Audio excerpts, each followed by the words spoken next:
Shalom, my brothers and sisters. This is your brother Joseph, and we're still in the book of James, or which is correctly called the book of Jacob, as on the previous videos.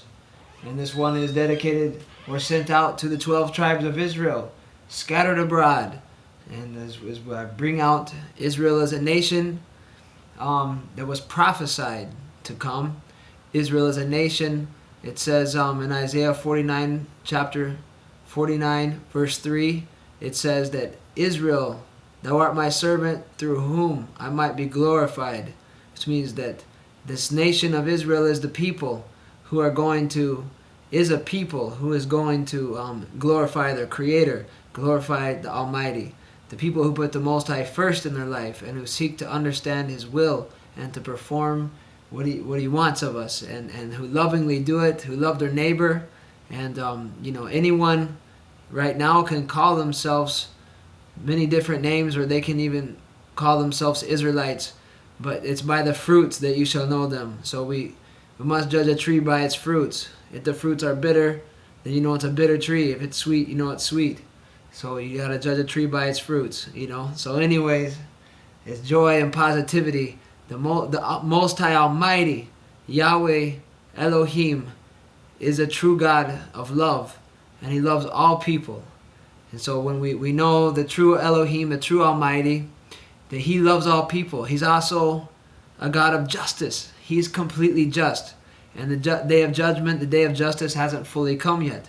But everything that's wrong now will be made right, and all our tears will be wiped away, washed clean, will be all the things that plague us today, if we seek Him and want to do His will. So here in the book of James, or Jacob, we find some really encouraging things about faith and about asking for what we need in faith. It says, verse 5, if any of you lacks wisdom, let him ask of Elohim, that gives to all men liberally, and upbraideth not, and it shall be given unto him. But let him ask in faith, nothing wavering. For he that wavereth is like a wave of the sea, driven with the wind and tossed. So you're going back and forth, can be blown in any which way. When you ask in faith, you pray for it, and you know you want to ask something in accordance with His will. Got to know the Most High has the power. And for verse 7, let not that man think that he shall receive anything of the sovereign. So if you don't ask in faith, you won't receive anything from the Almighty. Verse 8, a double-minded man is unstable in all his ways. So we got to be firm. One God, one aim, one destiny. You've heard that phrase before.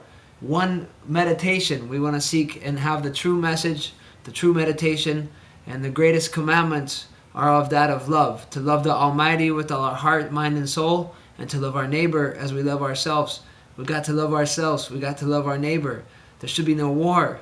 We got to pray for one another. So this is it. Ask these things in faith. A double-minded person, some people want money, some people want fame, some people want fortune, some people only care for themselves. But we have to care for the Most High first. And that means also to care for ourselves, but also as we care for our neighbors. So you never can exalt yourself. And James or Jacob says here, let the brother of a low degree rejoice that he is exalted. Someone who's poor, someone who's broken in spirit, someone who is of a low degree, you might say, someone who is brokenhearted, or even on a low register, you might say, of in the financial world, rejoice because you're getting exalted. When you come into the truth, into the light, all of a sudden you feel the riches of the kingdom. These are the blessings. So let the brother of low degree rejoice. He is exalted. If you're brokenhearted, you're going to be healed. You feel it. The good news of the kingdom. Verse 10, but the rich in that he is made low. So let the brother of low degree rejoice that he is exalted. So let the poor rejoice because they're going to become rich.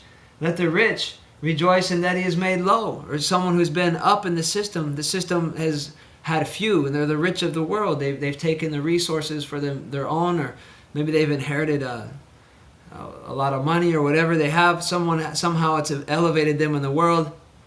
In the kingdom of YAHWEH, it won't matter how much money you have. Everyone will be given life. So to them, they will no longer be looked up to because of their money. And so they can rejoice because they're no longer really important because of their money. And what a blessed thing that is. That everyone could be looked at and loved as the human race. No rich, no poor. In the Messiah, everyone will be blessed. For the sun is no sooner risen with burning heat, but it withers the grass, and the flower there falleth, and the grace of the fashion of it perishes. So also shall the rich man fade away in his ways. So if you pursue money, that way of life is coming to an end. The commerce, the system that we live in is failing.